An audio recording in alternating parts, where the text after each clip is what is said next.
ñoo leen di may seen revue de presse ñu ànd ci ak Alaaji Ahmed Aïdara. Bismillah, président Macky Sall day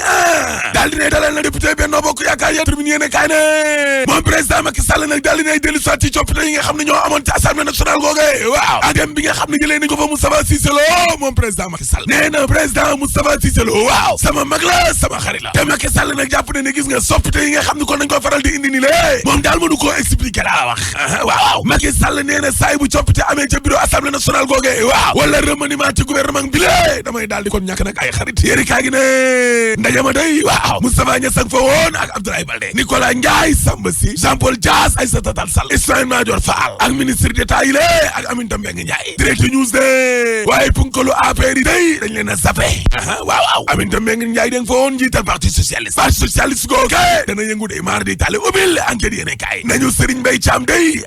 nëbbatul nag fi mu nekk nii ne li mu bëgg daal mooy jiite direction parti socialiste yaa jum wala maa jum ma ne looloo am Serigne Mbaye Thiam ci boppam nee na waxtu yu jot na ngir nag ñu indi ay coppite ci bànqaasu parti bi lée renouveler ko rawatina ne ndaw yi ci boppam kon ñu jox leen seen sens jox leen seenu cër Serigne Mbaye Thiam ci leesi ko yéene kaay ne xam ngeen lan mooy intérim yorinug nëgandiku waaw mais intérim ci boppam kon warul yàgg te ne daa war a jeex te suma mbooloo mi wooy nag ne ma ñëwal jiite parti socialiste day du ma ca teg ba dama koy jiite la ilaha illallah parti ba nar naa yëngu APR kay moo yëngu nag ca Tëngéej grand place te guerre baa nga ca diggante Omar Gueye ministre de ak Ndiagne Diop maire Bambilor maa la ko wax enquête yéene kaay ne présidentielle ba ca Guinée ak ca Côte d'Ivoire waaw mais lan moo tax troisième mandat par force looloo jaaxal ñëpp réew mi quotidien ne en tout cas élection yi day ca duwaanu Guinée ge waaw résultat yi génn gum day seetlu da leen jàlloo gagné na Alpha Condé ñëw très bien ça enquête yéene kaay ne ca Côte d'Ivoire day fitna ga nga xam ne nag maanaam moom moo fa jugaan ni la ko fi indi daal mooy wàllum boo de xande ci mbirum xeet wàllum ethnie la looloo tax ba Abdou Mbow ci Vox Populi waaw nee na gis nga coowal di mbiru sow mi lée kaddu yooyee ñoom seen waa parti d'accord uñ ca dee déedéet Amadou Hott ministre économie ci grand place waaw nee na man xam naa de mbiru sow li ma koy xelal daal mooy mu baalu nit ñi ak parce que Sénégal nag benn bopp la kenn mënu koo xar ñaar Amadou Hott mooy wax du samay kaddu moom ministre économie tribune yéene kaay ne Barthélémy Dias day waaw ba muy inauguré ne complexe sportif ba ca Baobab ge waaw daal di ne àdduna ci dogal bi nga xam ne kon Sénégal jëloon na ko danka fois Sen TV gi la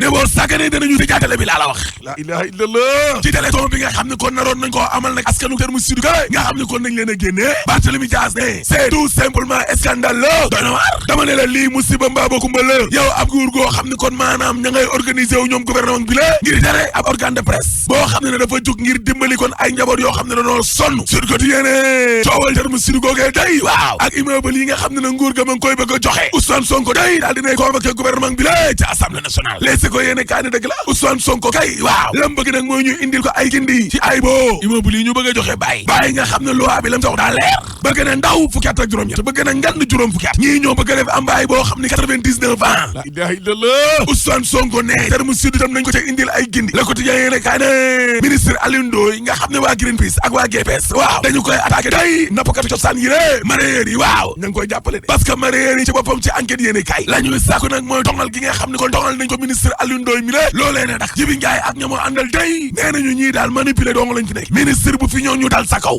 mareyeur yi ne Macky Sall kese moo am sañ-sañ daal di laaj nag Alioune Ndoye mu siiwal liste bateau yi nga xam ne ñu ngi ci ndoxu Sénégal yii te loolay dëgg source ané Dakar dem dik day gaar yi waaw daanaka téeméer ci ay gaar de gaare nañu maar de taali dañoo baan problème mu pièce lañ am looloo tax ba directeur général ba di Omar Bun Khattab Silla dem na ca Dubaï de ca fournisseur ba a soog leen la termine yéene kaay ne Barça bal sax ja day ca Kébémer lu tolloo ñaar fukk ak ñett ci ay xale candidat teg nañ leen loxo bokk na ca benn xale bu jigéen sax mineur la yéene kaay gi ne waaye ñiy toog lu tolloo fukki weer ak juróom te amuñu salaire la ilaha illallah liggéeykatu si jël ak yàlla waaw te njabootul Tamaru Seydi gi la lañ ca jam nag abaaraamu tuuma évidence yéene kaay ne chômage bi nga xam ne kon nañ koy wax ci Sénégal gii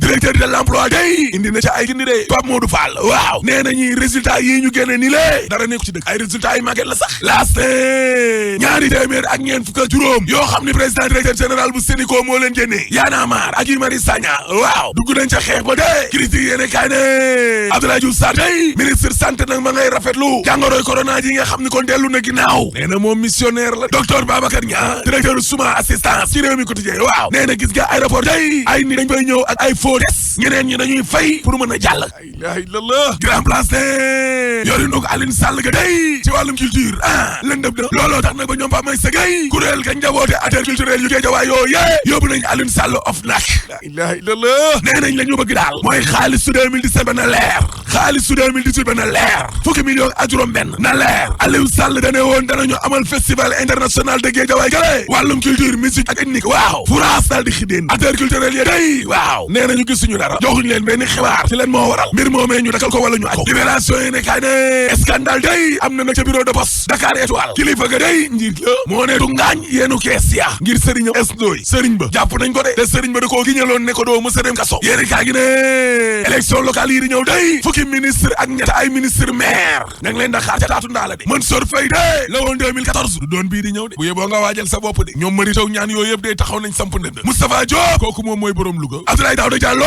moom bokki jawee Cheikh Oumar Anne kooku dee duti ca diwaanu Njum Aly Ngouille Ndiaye Linguère du yomb de déedéet Mariama Sarr kooku moom day dem Matar Ba na waajal boppam ñoom Birame Faye yëpp nga taxaw de ak société civile ba Abdoulaye Diop ba kanam ma nga ca xottu gerte rek ca Sédhiou Alioune Sarr ñooto jobaas Idrissa Seck du ko bàyyel caajaay day Omar yu moom bu ko neexee bu tëddee nelaw Abdoulaye Diouf Sarr Yoff ci xol yi gaa yee ko bëgg Alioune Ndoye Dakar Plateau gi lée bu yeboo mu góorgóorlu de du yomb de mbokk Macky Sall yi dee ngi waajal élection locale yi waaye nag ak loo leen waajal élection locale yi waajal suñu pétrole bi itam war ngeen ñu cee dimbali de parce que suul gaz du ko tere xeeñ te troisième mandat dañ ko fi tere rek boo paree ma ne la alaaji tëjal Bon Café ñoo leen doon may seen revue de presse. Conseil des droits de l'homme bu Nations Unies Sénégal méritowul boobu les places Seydi Gassama moo ni xalaatee li fi am ci agression ak bavure policière rek nit ñi dee ci bi commissariat yi ak yeneen dugal ay nit kaso Sénégal méritowul boobu les places sénégalais ñetteeru réew bi ëpp ay ndaw yi taxawaalu ñàkk liggéey bureau international du travail moo joxe boobu le bilan Maodo Malick Mbaye féete ci nguur gi weddi boobu la xibaar nee na loolu du dëgg li nga xam mooy Ilostat bu BIT rek mooy joxe rapport bu fiable te moom boobee ma nga joxe pourcentage 16,9% nañ ci dellu saa ci biir xibaar yi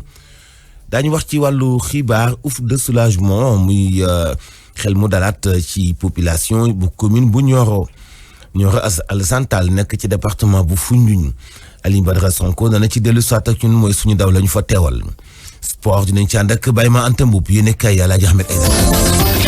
Voici Trafic News. waa trafic salaamaaleykum.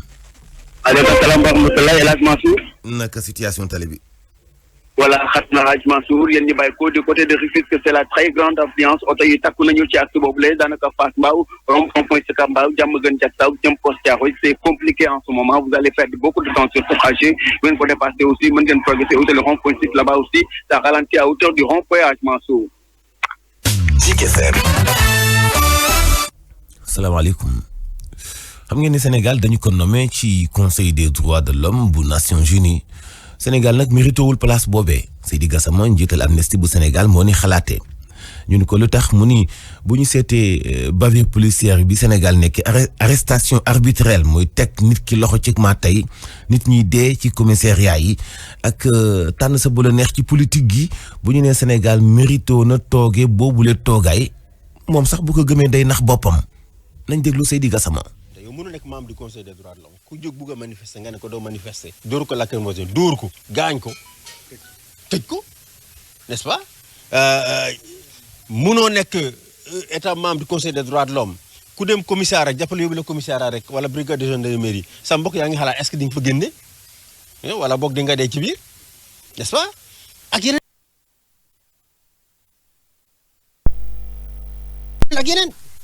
ay junni taalibe nekk ci biir mbedd mi di yelwaan ci guddi ba ci fajar ba ci guddi loolu ay manquement la maanaam Sénégal li ñu doon obligation yi nga moom la waroon remplir pour mériter nekk ci obligation yi daf ko remplir. Seydi Gassama Sénégal nag dañu ni mooy ñetteelu réew bi ëpp ay ndaw yi taxawaalu daanaka yóbbu woon nañu pourcentage am ci wàllu chômage 48%. Maodo Malick Niang bokk ci nguur gi nee na déedéet loolu amul ndax sondage bi baax rek mooy bi ñuy wax Eurostat bu BIT muy bureau international du travail te moom nee na taux de chômage bu Sénégal ma ngi ko yóbbu woon ci 16,9%. loolu la wax nañ ko déglu. dañu ni mbiru formation métti na xale yi amuñu njëg mu ñëw créer 3FPT gone gu nga xamante ni da nga ni awma formation boo demee formation bi bu fekkente ni 20 junni ngay fay yow 4 junni ngay joxe ñu jàngal la métier boo paree ñu jox la sa diplôme bu ñuy xayma tey maanaam taux chômage bi nga xamante ni mi ngi Sénégal 16% la maanaam téeméer yoo jël fukki ak juróom-benn ñoo amul xëy loolu nag dafa sori trop ak taux bi ñu leen wax ni 48% la ma leen di wax ni leen taux bi gën a kawe ci monde bi Malawi moo ko am Sénégal du dëkk bu ñëpp am liggéey waaye day bu ñu doon seet dëkk yi nga xamante ni tane nañu kenn duñu ci mën a jàmm. Maodo Malick Mbaye moo doon wax noonu ak bëgg ay nit ñu amul liggéey Sénégal marche bi nga xam ni population bu commune bu Madina Wandifa doon nañu ko amal ngir kontu seen maire ba tudd Malaye Seyni Fati dañu ko tuumaal ni daal waa ji ni muy def ci suuf sa jéggi na dayoo mooy li tax collectif bi taxaw doon def ay manifestation ngir ñaawlu aw ŋàbbinam ni jëf joojee nag amul lu mu leen jaralul maire ba dana bàyyi suuf sa mu jaawaleeg boolu cere caxatee ci anam gu kenn xamul lu tax. Bakary Fati moo yor kàddu ña doon def manifestation ngir dénoncer gestion maire ba. lu ñu mënul comprendre mooy lotissement bi nga xamante ne def nañ ko kenn autorisé wu ko mais ci kaw loolu ñu lotir tout le périmètre communal de Madina Wandifa à moins de 10 ans population en venir fan lañ jëm ñu vérifier ni que ndekete yow lotissement bi nga xamante ne moom moo lotir périmètre communal bi kenn autorisé wu ko. Alain Seyni Fati bi mu demee DSCOS reconnaître na ni que ne amul autorisation donc autorités yi lan la ñuy xaar pour appliquer l'article 80 ci kaw Alain Seyni Fati ñun laajuñu dara li nga xamante ne c'est extraordinaire c'est l'application de l'article 80 du code général de l'urbanisme ñu lotissement bu ñu autorisé wule kooku dafa am lu article boobu prévoit pour ñu daan ko nañu appliquer loolu ci kaw Alain Seyni Fati. te ci wàllu xibaar ñu wax rek ci lii nga xam moo boole CBAO banque ak Bocar Samba Dièye ginnaaw bi ñu ko vidé woon Cour suprême moo defoon dogal boobee nga xam ne daal di ñuy désigner ñaareelu rapportu expertise boo xam dañ ko war a def ci gën a xóotal li boole ñaar ñooñee Ibrahima Cissé nekk président bu association bu client bu société institution financière boobee dénoncé li nga xamante ni bii mooy Bocar Samba Dièye ni ñu ko bëgg a defee ni ñu ko bëgg a malmené ni ñu ko bëgg a caxatee nañ di ko jaay doole nangu alalam loolee duñ ko nangu benn yoon faaw justice leeral coow li dox diggante CBAO ak Bocar Samba Dièye te dëgg rek tax koy wax Famara Ibrahima Cissé la tudd ñu teewlu ko. dossier bi nekk cour suprême ne balaa maa juger il faut que ma jël tamit avis expert tànn beneen expert kooku liggéey bi xamal leen ni dëgg bi mu ngi féetoo ci Bocar Samba Dièye lii nag di wone ni Bocar Samba Dièye dafa nekk victime sàcc wuruj dëgg sërëxal bi nga xam ne kenn xamul fañ ko complot bi fañ ko tëggee. am na dëkk bu tudd Nioro Alassane Tall ma nga ci département bu Foundiougne seen xel xaw naa dalaat ndax ndox mu ñu doon jàmbat saa su ne mu ñàkkoon fa lool muy ndox mu ñu mën a naan ndox mu ànd ak qualité daal di nag mujj na sottiwaat ak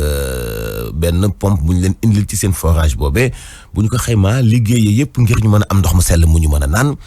da ci dem ci xaalis tollu na ci téeméeri millions ci francs CFA. Aliou Badara Sonko.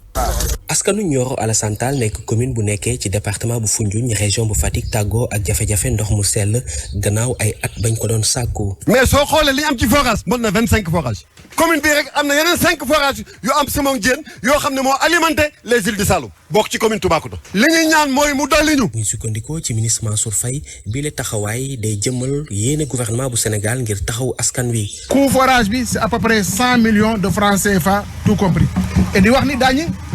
daa jox naa instruction samay service comme nu ko jeune bi laajee le plus rapidement possible ñu def fexe ba forage bi commencé joxe ndox forage la boo xam ni am na château d'eau bi maanaam 200 mètres cubes la moom la ñuy tiim nii. forage bi nag fii ndox mi nekk ci biir suuf si ndox mu bari la parce que fii maanaam napp bu ñu wax Sine Gambie la. bii le forage day ñëw régler jafe-jafe ndox mu sell mi nga xamante ne askan wi dañ ko doon sàkku ay ati at. Aliou Badara Sonko Fatick Zik FM. Aliou Badara Sonko am na benn professeur bu tudd professeur Sanusi Diakhaté moom kat xelam daan nàcc lool ci wàllu di sos ay yëf yu bees jàmbaar la lool moom tubarkal la waaye ni ko yeneen nattangoom itam dunde woon ci Sénégal ak xëy na am nàcc xel créer lu bees daa mel ni gënalul africain yi dañ lay sax foofu suul mooy li tax nag ndaw ñu bëri ni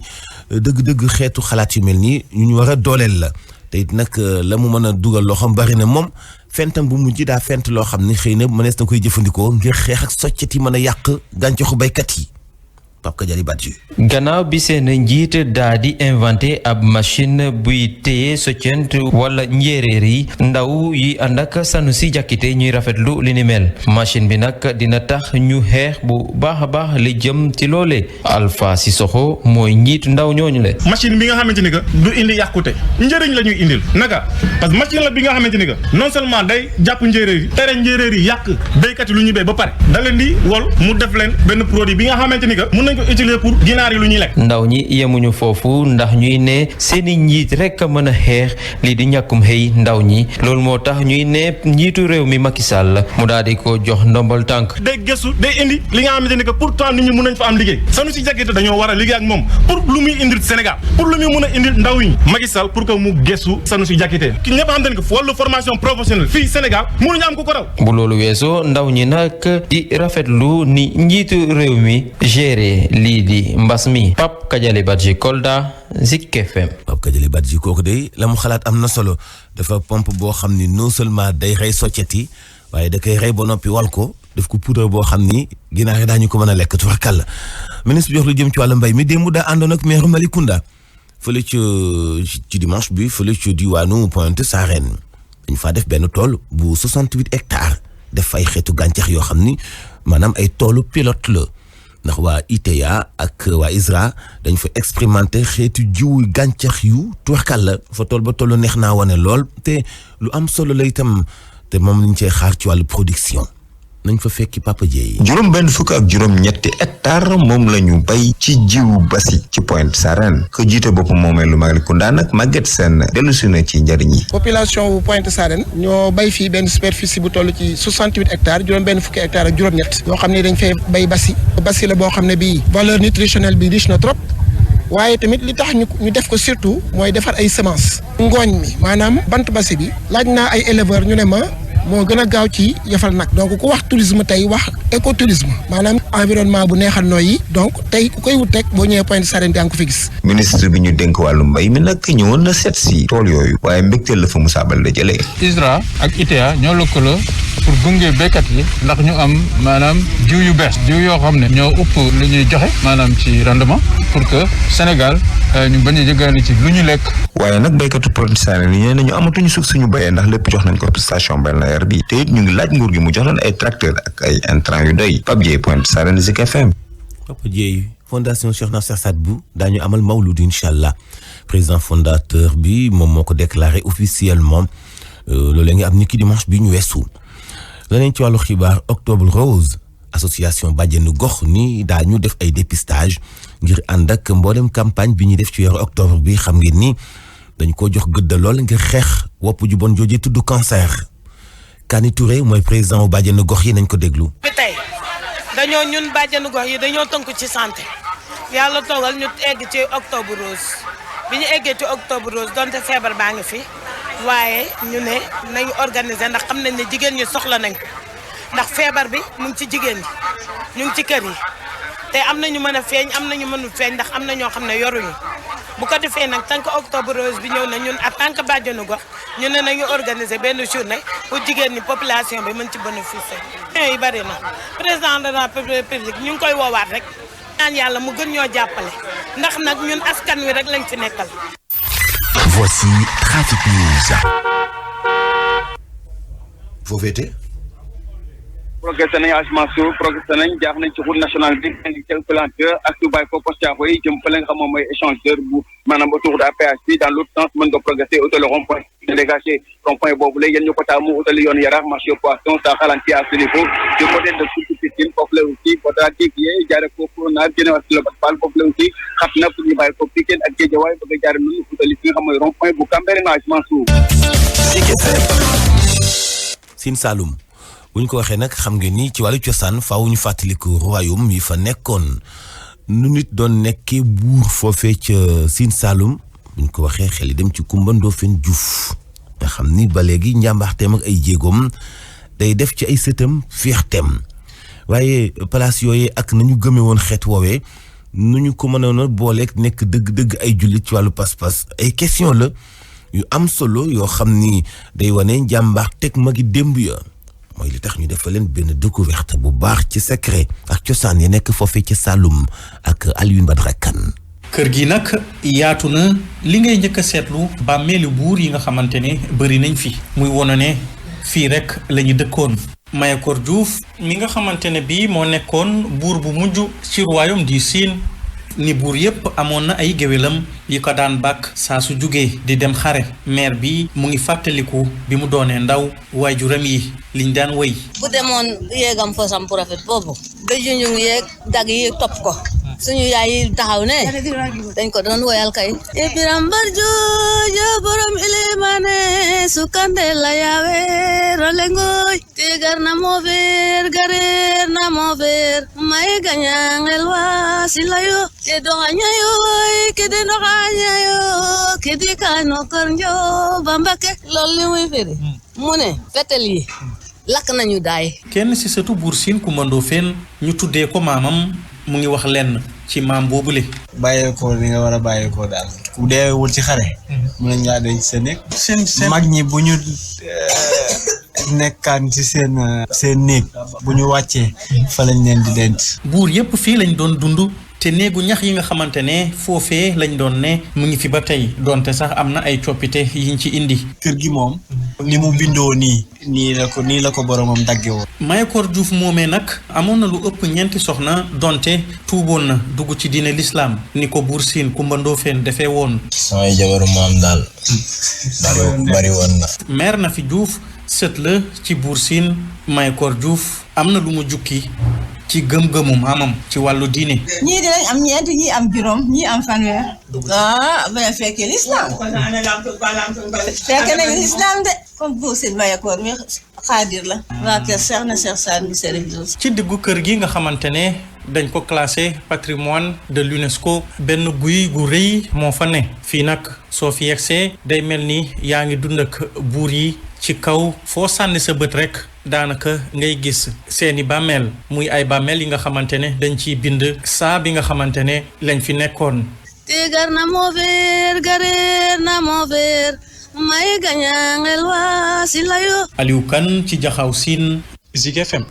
Aliou Kane ñu ngi lay jaajëfal bu baax tubaarkàlla la gëstu bi am na solo lool ak la ci feeñ ci kéemaan dëgg-dëgg yooyu dafa baax cosaan yooyu di wane njàmbaarteeg maam yi. nee na maam am na fanweeri jabar yenn saa yi ñi am juróom ñi fukk tubarkàlla ay gaynde dëgg la ñu woon bitim réew itam Cellou Dalein Diallo wan na Alpha Condé ni ko gaynde dëgg la Cellou moom xam ngeen ko daa marqué histoire yu Guinée bokk ci opposant yi gën a dëgër daanaka ko am seetlu da lay fàttali Abdoulaye Wade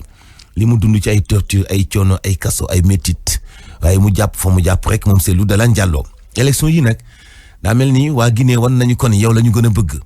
ndax ci tendance yi jëkk yi li mu joxee gum Cellou génn ak 58,77%. Alpha Condé 38,40%. te kat moo xaati gooñu woon ni faaw mu am ñetteelu mandat ndax moom la waa Guinée bëgg waaye fi mu nekk daal ci jéego négociation la bëgg ak diplomate yi jàpp ci ngir dugal seen loxo waxtaan ñu jéem a amal et waaye ndaw deuxième tour foofee ci Guinée ndax sax xëy na buñ ko gañee du nekk loo xam ni dafay du humilier wu daal. ndax ku jiite am réew ñaari mandat di xaati gooñi ba rey ay nit yu doon manifester ndax ni faaw nga am ñetteelu mandat ndax yow la waa réew mu bëgg premier tour ñu bàccal yi toll nii daanaka mënoo weesu lu ëpp fanweer ci téeméer boo jël dina doon gàcce waaye nag ñu ngi xaar fan la résultat yi définitif yi di mujj ci premier tour yi fii yëpp yemagum daal moom xam na ni Alpha daanu na jële bu bon fukki simila ak juróom-benn toftalu ci juróom-ñetti waxtu.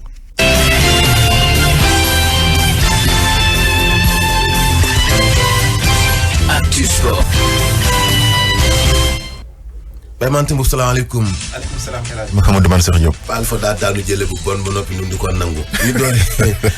waaye dañoo bàyyi nguur ñaari mandat daa doy. équipe nationale ci ndaw yi amagul fukki at ak juróom-ñaar Malick Daaf woon na yeneen joueur ginnaaw bi mu amee ci ay joueuram yoo xam ne bi ñu leen defalee yaram daal nekk de samay morom lañu woon a fi déclaré 17 ans. en tout cas doy na waar mu nekk nag mbir mu yéeme loolu nag teewul kii di Malick Daaf mi nga xam ne moo leen di tàggat moom nag di wëyal nag lu jëm ci wàllum préparation bi ndaxte nag gannaaw ba ñu jàppee ñenn si ñi nga xam ne nag seen at dafa dépassé lu jëm ci wàllum U17 ñoom ñi leen nag am na ñeneen ñoo xam ne jëlat nañ leen ngir ñu remplacer yooyu leen ndaw ñu teewlu Malick Daaf ci jokkoom ak kii di Soxna Faat. am na pare léegi liggéey mooy ñu géem wut ay joueurs pour géem a renforcer équipe bi xool secteur yi nga xam ne moo wàññeeku ñu géem ko defaraat mu gën a taxaw. jotoon ngeen am ñu ngeen ciblé wala amoon ngeen ay réservistes. amoon nañu ay réservistes parce que déjà joueurs yi nga xam ne jëloon nañu au nombre de 105 donc dañu classifié woon joueurs yi premier deuxième ba cinquième donc loolu yëpp ci espace yëpp noonu lañu ko defee woon loolu taxaw na tamit ñu bàyyi xel si ñenn ñi nga xam donc sóoraale ñu woon lu bari ci lii mel nii moo tax aussi suñu appel à deux ñi nga xam ne ñoo nekkoon ci gannaaw ñu ngi ubbi buntu bi encore ba léegi di xool parce que tamit ñun dañu bëgg am équipe bu compétitive bu ñu amee 45 jours ñu préparé équipe bi mën nañ ci profité wu taal ci ay match añ ko bu baax et puis mën a équipe bi mën a compétitif balaa tournoi bi di commencé. programme coupe CAF ak championnat européen tey ci ngoon. demi-finale coupe CAF tey ci ngoon bu 19h jotee nag Berkane ñoo fas yéene dalal ñii di waa Agadir beneen demi-finale bi nag niki ëllëg lay doon bu 19h jotee ci diggante Pyramids ak équipe bi di Oroya Ligue des champions bu Afrique moom demi-finale aller yi nag niki ci week-end bi lañ ko doon amal Wydad bu Casablanca dafa daanu ci kanamu Al Ahli ñaari bal ci dara Raja moom ñii di waa Zamalek ñoo ko fekki daan ko benn bal ci dara ñu wax jëmali ci Premier League foofu ci Angleterre seen juróomeeli bëccëg niki tey nag lañ koy ndax kepp bu 16h30 jotee West Bromwich Albion moo fas yéene dalal équipe bi di Burnley bu juróom-ñeenti waxtu jotee nag si le Leeds di laale ak ñi di Wolverhampton Serie A ci Italie ñeenteelu bëccëg bi ni ko tey lañ koy ndax kepp 18h45 Hellas Verona moo ci fas yéene dalal ñi di waa Genoa. alors ñu wax léegi ci wàllu tennis ak Sénégal. waaw tennis nag fédération sénégalaise bu tennis li mu bëgg rek mooy taxawal ab court en terre battue fii ci réew mi boobu le projet nag bu ñu sukkandikoo ci président bi di Issa Mboup ñoom ñu ne nag fas yéene nañ ci ànd ak ñii di waa réew mi ak nguur Sénégal mi nga xam ne fas yéene leen jox nag lu toll ci 7 hectares foofu ca Diamniadio bi nga xam ne moo fas yéene dalal boobu le académie ñu ànd ci ak Sadio Abibouka. bëggatuñu gis tennisman yi di dem ci compétition internationale. di fay lajj fédération sénégalaise bu tennis bi dafa bëgg am ay joueurs yu xarañ feek ñeenti at te loolee ngir mu mën a antu il faut que ñu amal ay cours ci terre battue bu ñu sukkandikoo ci Issa Mboup doon président fédération sénégalaise bu tennis. projet boobu bu antoo dina régler lenn ci li nga xam ni mooy suñu lacune yi nga xam ni moom lañ am ci infrastructure yi am nañu yaakaar daal ni ci at yu néew yi di ñëw académie boobu dina taxaw pour ñu mën fa def non seulement formation nañ fa def formation entraîneur nañ fa def formation arbitre dinañ fa jouer loo élite bi. académie boobee Diamniadio lañ koy taxawal te loolee dina laaj président club de tennis bu ne daal di ciy dugal loxoom bu baax a baax ci wàllum formation bi. puisque l'académie sera quelque part où on fera des compétitions et de la formation il est bon que les joueurs qui sont dans les autres les clubs puissent déjà s'entraîner sur des cours battus. xaar baa ngi bëgg a yàgg ginnaaw ak diir ñu daal di toog te amaluñu benn compétition ci noonee président fédération bu tennis bi di xaar rek ak tontu ci jëwriñ bi ñu dénk wàllu tàggat yaram ngir rek ñu mën a reprendre li di tàggat yaram bi. Haj Mansour kon ci yile nag bi le reportage bu Sadio Abibouka dikkoon ci nag wàllum jëm ci wàllum